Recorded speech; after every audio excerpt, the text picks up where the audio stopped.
Hi everyone, जेनेक्सिस router के model number platinum 4410 को कैसे रीसेट और रीसेट के बाद कैसे सेटअप या कॉन्फ़िगर कर सकते हैं, चलिए देख लेते हैं। वीडियो में आगे बढ़ने से पहले हम आपको बताते चले कि जेनेक्सिस के इस राउटर में आप फाइबर कनेक्शन और ईथरनेट कनेक्शन दोनों में से कोई एक यूज कर सकते हैं। यानी अगर आपके पास फाइबर कनेक्शन है तो आप फाइबर कनेक्शन यूज कर सकते हैं इसमें, और अगर आपके पास ईथरनेट कनेक्शन है तो आप इसमें ईथरनेट कनेक्शन भी यूज कर सकते हैं। तो आज के इस वीडियो में ईथरनेट कनेक्शन कैसे कॉन्फ़िगर कर सकते हैं यही देखने वाले हैं। तो सबसे पहले हम राउटर को रीसेट करेंगे। जैसा कि यहाँ पर आप देख सकते हैं रीसेट बटन दिया गया है। इसको आपको थोड़े टाइम के लिए आपको प्रेस करना होता है, यानी 15 से 20 सेकंड आप इसको प्रेस करके छोड़ देंगे तो यहाँ पर जो लाइट ब्लिंक कर रहा है सभी लाइट एक साथ बंद होंगे और उसके बाद सभी लाइट एक साथ ग्लो होंगे। तो आपको समझ जाना है कि आपका राउटर रीसेट हो गया है। तो चलिए राउटर को रीसेट कर लेते हैं।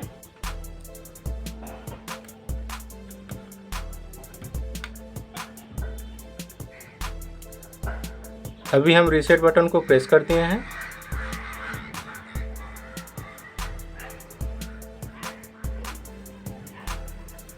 और इसके बाद छोड़ देना है। अभी आप देखेंगे सभी लाइट एक साथ बंद हो जाएंगे और उसके बाद फिर ग्लो करने लगेंगे।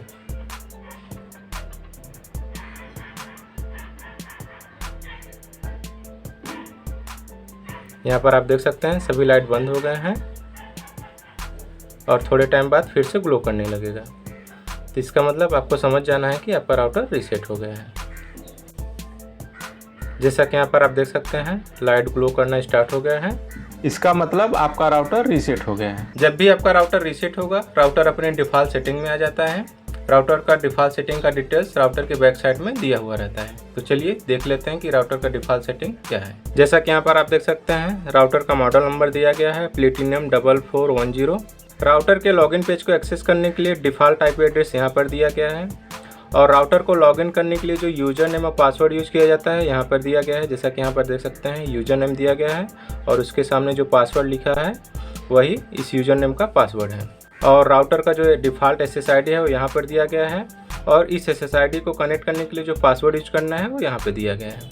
यहाँ पर हम आपको बताते चले कि इस राउटर में जो फाइबर पोर्ट है वो यहाँ पर दिया गया है, और ईथरनेट कनेक्शन अगर आपको यूज करना है तो ये 2 पोर्ट दिए गए हैं। इसमें से आप जो GE पोर्ट देख रहे हैं यानी गीगाबिट पोर्ट, इसी पोर्ट में आप इंटरनेट सर्विस प्रोवाइडर के केबल को इंसर्ट करना है। अभी के लिए हम इंटरनेट सर्विस प्रोवाइडर के केबल को राउटर के पोर्ट में इंसर्ट नहीं कर रहे हैं। जब राउटर कॉन्फ़िगर हो जाएगा उसके बाद आपको इंटरनेट सर्विस प्रोवाइडर के केबल को GE पोर्ट में इंसर्ट कर लेना है। तो चलिए चलते हैं कंप्यूटर स्क्रीन पर और देख लेते हैं कि इस राउटर को कैसे कॉन्फ़िगर किया जाता है। तो अभी हम अपने कंप्यूटर स्क्रीन पर आ गए हैं और सबसे पहले हम अपने राउटर को सिस्टम में कनेक्ट कर लेते हैं। जैसा कि यहाँ पर आप देख सकते हैं राउटर का डिफ़ॉल्ट SSID यहाँ पे शो कर रहा है। चलिए इसको कनेक्ट कर लेते हैं।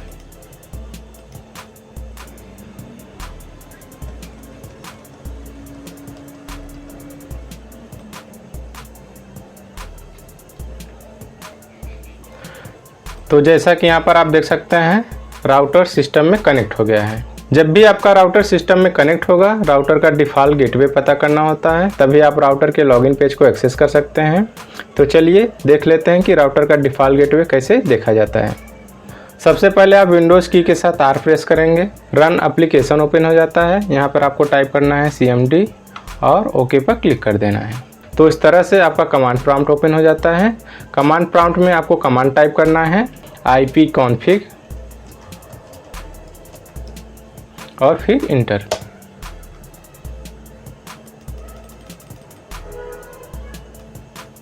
यहाँ आप देखेंगे डिफ़ॉल्ट गेटवे लिखा हुआ है और उसके सामने कुछ IP लिखा हुआ है। यही IP राउटर का डिफ़ॉल्ट गेटवे यानी डिफ़ॉल्ट IP है। राउटर का डिफ़ॉल्ट IP या डिफ़ॉल्ट गेटवे पता चल जाने के बाद आप कोई भी वेब ब्राउज़र ओपन करेंगे और वेब URL में राउटर का डिफ़ॉल्ट गेटवे टाइप करके आपको इंटर प्रेस कर देना है।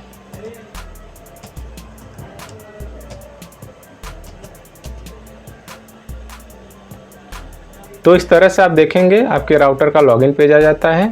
यहाँ आप देखेंगे राउटर को लॉगिन करने के लिए यूज़र नेम और पासवर्ड पूछा जा रहा है। तो राउटर का जो डिफ़ॉल्ट यूज़र नेम है वो स्मॉल में एडमिन है, और राउटर का जो डिफ़ॉल्ट पासवर्ड है और राउटर के बैक साइड में लिखा हुआ है वही पासवर्ड आपको यहाँ पे टाइप कर देना है। तो चलिए हम राउटर के डिफ़ॉल्ट पासवर्ड को टाइप कर लेते हैं। राउटर का डिफ़ॉल्ट पासवर्ड टाइप हो जाने के बाद आपको कैप्चा कोड फिल करना होता है। तो चलिए हम कैप्चा कोड फिल कर लेते हैं। कैप्चा कोड फिल हो जाने के बाद यहाँ पर आप देखेंगे यूज़र लॉगिन ऑप्शन दिखाई दे रहा है। इस पर जैसे ही आप क्लिक करेंगे तो आपका राउटर लॉगिन हो जाता है। राउटर लॉगिन होने के बाद यहाँ पर आप देखेंगे नेट का ऑप्शन दिखाई दे रहा है, इस पर आपको क्लिक कर लेना है। नेट ऑप्शन पर आप क्लिक करेंगे तो वैन सेटिंग के पेज पर आ जाते हैं। यहाँ सबसे पहले आप देखेंगे ट्रांस मोड दिया गया है, इस पर आप क्लिक करेंगे तो यहाँ पर आपको 2 मोड दिए गए हैं। इसमें से आपको ईथरनेट मोड सेलेक्ट कर लेना है। ट्रांस मोड सेलेक्ट हो जाने के बाद आपको न्यू ऑप्शन पर क्लिक कर लेना है। न्यू ऑप्शन पर क्लिक हो जाने के बाद आपको स्विच ऑप्शन दिखाई दे रहा है, इस पर आपको क्लिक कर लेना है। फिर आपको ओके के लिए पूछा जाएगा, आपको ओके पे क्लिक कर देना है। तो इस तरह से आपका जो राउटर है वो रिबूट होने लगता है। आपको वेट कर लेना है तब तक। रिबूटिंग के इस प्रोसेस में आपका राउटर सिस्टम से डिस्कनेक्ट होगा, तब तक आपको वेट कर लेना है। जैसा कि यहाँ पर आप देख सकते हैं राउटर सिस्टम से डिस्कनेक्ट हो गया है। रिबूटिंग प्रोसेस कंप्लीट हो जाने के बाद आपको राउटर सिस्टम में फिर से रिकनेक्ट कर लेना है। तो जैसा कि यहाँ पर आप देख सकते हैं राउटर सिस्टम में रिकनेक्ट हो गया है। राउटर सिस्टम में रिकनेक्ट हो जाने के बाद आपको लॉगिन पेज को रिफ्रेश कर लेना है।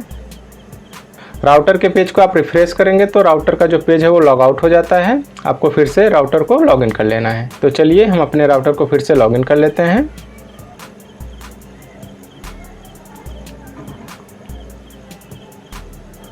राउटर फिर से लॉगिन हो जाने के बाद आपको फिर से नेट वाले ऑप्शन पे जाना है और आप फिर से वैन सेटिंग के पेज पर आ जाते हैं। यहाँ पर आप देखेंगे ट्रांसमोड इस बार ईथरनेट सेलेक्ट हुआ है। ट्रांसमोड ईथरनेट सेलेक्ट हो जाने के बाद आपको कनेक्शन नेम सेलेक्ट करना होता है। इसके लिए आपको न्यू ऑप्शन पर क्लिक कर लेना है। तो इस तरह से आपका कनेक्शन नेम सेलेक्ट हो जाता है। नेक्स्ट आप देखेंगे मोड दिया गया है, इस पर आप क्लिक करेंगे तो 2 मोड दिए गए हैं। पहला रूट मोड दिया गया है और दूसरा ब्रिज मोड दिया गया है। तो आपको रूट मोड सेलेक्ट कर लेना है जो कि बाय डिफ़ॉल्ट सेलेक्ट हुआ है। मोड सेलेक्ट हो जाने के बाद आपको बीयरर सर्विस सेलेक्ट करना होता है। इस पर आप क्लिक करेंगे तो आप देखेंगे बहुत से बीयरर सर्विस दिए गए हैं। इसमें से आपको इंटरनेट वाला जो बीयरर सर्विस है वही सेलेक्ट कर लेना है। फिर नेक्स्ट आपको FE और G ये 2 पोर्ट दिए गए हैं, इसको दोनों को आपको सेलेक्ट कर लेना है। फिर नेक्स्ट आप देखेंगे 4 SSID दिया गया है जिसके सामने चेक बॉक्स दिया गया है। आप इसको सेलेक्ट भी कर सकते हैं और नहीं भी सेलेक्ट करेंगे तब भी कोई प्रॉब्लम नहीं है। फिर नेक्स्ट आप देखेंगे इनेबल DHCP सर्वर दिया गया है जो कि ऑलरेडी सेलेक्ट हुआ है, इसको आपको ऐसे ही रहने देना है। फिर नेक्स्ट आप देखेंगे लिंक मोड दिया गया है, जिस पर आप क्लिक करेंगे तो देखेंगे 2 मोड दिए गए हैं, पहला IP और दूसरा PPP। तो चलिए एक एक करके समझ लेते हैं। IP मोड आप सेलेक्ट करेंगे तो आप देखेंगे नीचे DHCP और स्टैटिक ये 2 कनेक्शन टाइप आ जाते हैं। अगर आपका कनेक्शन टाइप DHCP है तो आपको DHCP सेलेक्ट करके रखना है और अगर आपका कनेक्शन टाइप स्टैटिक IP है तो आपको स्टैटिक IP सेलेक्ट करके रखना है। अगर आप स्टैटिक IP सेलेक्ट करके रखते हैं तो नीचे आप देखेंगे IP address, subnet mask, default gateway, primary DNS और सेकेंडरी DNS पूछा जाता है। ये सब डिटेल्स आपके सर्विस प्रोवाइडर द्वारा आपको दिया गया रहेगा, वही सब डिटेल्स यहाँ पर आपको फिल करना है। यहाँ पर हम आपको बताते चलें कि आपका कनेक्शन टाइप कोई भी हो, जैसे DHCP हो या स्टैटिक हो या PPP हो, VLAN मोड जो है वो अनटैग करके ही रखना है। तो चूँकि जो मेरा कनेक्शन टाइप है वो PPP है, इसलिए लिंक मोड हम PPP सेलेक्ट करके रखेंगे। और अगर आपका कनेक्शन टाइप PPP है तो आपको भी लिंक मोड PPP सेलेक्ट करके रखना है। फिर नेक्स्ट आप देखेंगे IP प्रोटोकॉल वर्जन दिया गया है, इसमें से आपको IPv4 वर्जन सेलेक्ट करके रखना है जो कि बाय डिफ़ॉल्ट सेलेक्ट हुआ है। फिर नेक्स्ट VLAN मोड अनटैग करके ही रखना है। फिर नेक्स्ट आप देखेंगे MTU के लिए पूछा जा रहा है, इसमें भी आपको बाय डिफ़ॉल्ट 1492 ही रखना है। फिर नेक्स्ट इनेबल नेट के लिए पूछा जा रहा है जो कि बाय डिफ़ॉल्ट सेलेक्ट हुआ है, इसको आपको भी सेलेक्ट करके रखना है। फिर नेक्स्ट आप देखेंगे यूज़र नेम और पासवर्ड के लिए पूछा जा रहा है। अगर आपका कनेक्शन टाइप PPP है तो आपके सर्विस प्रोवाइडर द्वारा आपको यूज़र नेम और पासवर्ड दिया गया रहेगा, वही यूज़र नेम और पासवर्ड यहाँ पर आपको टाइप करना है। तो चलिए हम अपने PPP कनेक्शन का यूज़र नेम और पासवर्ड टाइप कर लेते हैं। यूज़र नेम और पासवर्ड टाइप हो जाने के बाद आप नेक्स्ट देखेंगे सर्विस नेम के लिए पूछा जा रहा है। तो कुछ सर्विस प्रोवाइडर सर्विस नेम भी प्रोवाइड करते हैं। अगर आपका service provider service name provide किया है तो सर्विस नेम आपको यहाँ पर मेंशन करना है। अगर आप सर्विस नेम मेंशन नहीं करेंगे तो आपका इंटरनेट नहीं चलेगा। और अगर सर्विस नेम प्रोवाइड नहीं किया है तो एक बार आपको अपने सर्विस प्रोवाइडर से कंफर्म कर लेना है कि आपके PPP कनेक्शन में सर्विस नेम यूज किया जाता है या नहीं। अगर यूज नहीं किया जाता है तो आप इसको ब्लैंक रख सकते हैं। यूजर नेम और पासवर्ड टाइप हो जाने के बाद आपको यहाँ पर ओके का ऑप्शन दिखाई दे रहा है, इस पर आपको क्लिक कर लेना है। तो इस तरह से आपके राउटर का जो कॉन्फ़िगरेशन है वो सेव हो जाता है। चलिए नेक्स्ट राउटर का SSID और पासवर्ड चेंज कर लेते हैं। यहाँ पर आप देखेंगे WLAN का ऑप्शन दिखाई दे रहा है, इस पर आपको क्लिक कर लेना है। WLAN के पेज पर आ जाते हैं आप। यहाँ पर आप देखेंगे SSID दिया गया है। आप अपने पसंद के हिसाब से जो SSID रखना चाहते हैं वो रख सकते हैं। तो चलिए हम अपने राउटर का SSID रख लेते हैं। राउटर का SSID रखने के बाद चलिए राउटर का पासवर्ड चेंज कर लेते हैं। यहाँ पर आप देखेंगे राउटर का पासवर्ड चेंज करने के लिए पूछा जा रहा है, तो आप अपने पसंद के हिसाब से जो पासवर्ड रखना चाहते हैं वो रख सकते हैं। तो चलिए हम अपने राउटर का पासवर्ड रख लेते हैं।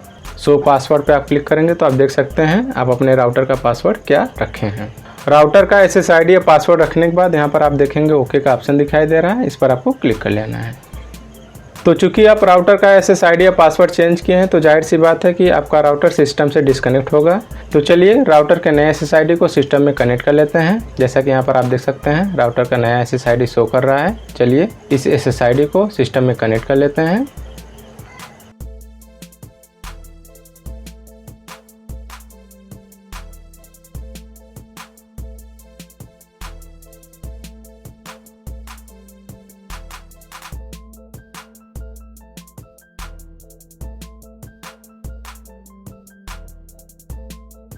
तो जैसा कि यहाँ पर आप देख सकते हैं राउटर का नया SSID सिस्टम में कनेक्ट हो गया है।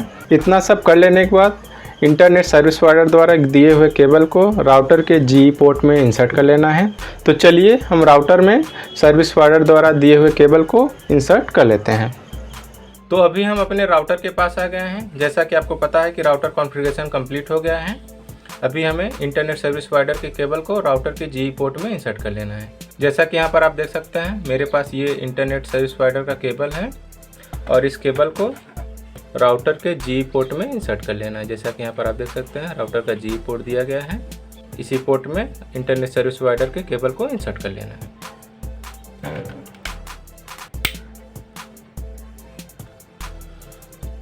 जब भी आप राउटर में इंटरनेट सर्विस प्रोवाइडर के केबल को इंसर्ट कर लेंगे तो आपको 1 से 2 मिनट वेट कर लेना है। उसके बाद आप राउटर के WAN स्टेटस को वेरीफाई कर लेंगे कि आपके राउटर को IP एड्रेस असाइन हुआ या नहीं। जब आपके राउटर को IP एड्रेस असाइन हो जाएगा तो आपको समझ जाना है कि आपके राउटर से इंटरनेट एक्सेस हो रहा है। तो चलिए चलते हैं कंप्यूटर स्क्रीन पर और WAN स्टेटस को वेरीफाई कर लेते हैं कि राउटर को IP असाइन हुआ है या नहीं। सर्विस प्रोवाइडर द्वारा दिए हुए केबल को राउटर में इंसर्ट कर लेने के बाद चलिए नेट इन्फो देख लेते हैं कि राउटर को IP वगैरह असाइन हुआ है या नहीं। तो जैसा कि यहाँ पर आप देख सकते हैं राउटर को IP एड्रेस असाइन हुआ है, इसका मतलब इस राउटर से इंटरनेट एक्सेस हो रहा है। आपको भी राउटर कॉन्फ़िगर कर लेने के बाद ये ज़रूर वेरीफाई कर लेना है कि आपके राउटर को इंटरनेट सर्विस प्रोवाइडर द्वारा IP प्रोवाइड किया गया है या नहीं। अगर यहाँ पर IP शो नहीं कर रहा है तो इसका मतलब आपके राउटर से इंटरनेट एक्सेस नहीं हो सकता है।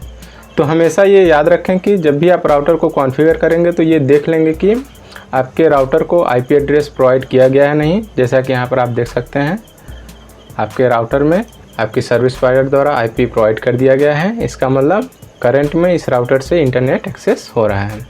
चलिए एक बार स्पीड टेस्ट करके देख लेते हैं कि इंटरनेट एक्सेस हो रहा है या नहीं।